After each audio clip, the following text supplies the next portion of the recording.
Donc en réa, je suis resté 3 semaines et demie. Ça a été très compliqué. Apparemment, les médecins ont fait un boulot formidable. Il n'empêche que un jour, ils ont appelé mes parents et la famille proche. Ils leur ont dit « Venez, il ne passera pas la nuit ».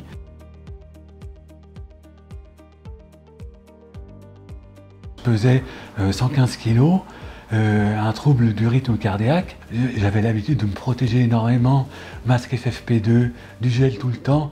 Et si on n'est pas protégé par le vaccin, on développe, comme je l'ai fait, une forme grave et qui peut mener à une issue fatale.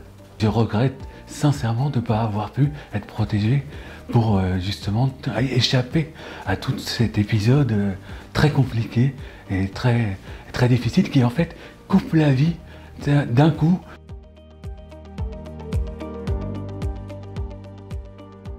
Alors aujourd'hui ça va beaucoup mieux, mais je suis passé par des phases extrêmement difficiles.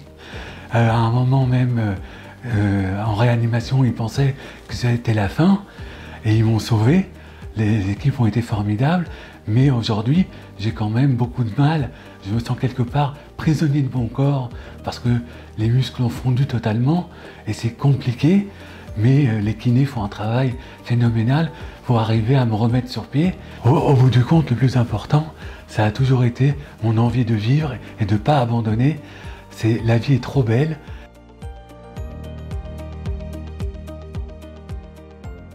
Que vu ce que j'ai vécu et vu la difficulté maintenant à revenir à une vie normale, allez vous faire vacciner directement, c'est la garantie de ne pas développer de formes graves. La leçon qu'il nous donne est une leçon qui doit nous interpeller parce que on a été probablement trop lent pour protéger et proposer la protection la plus maximale à ce profil de patient.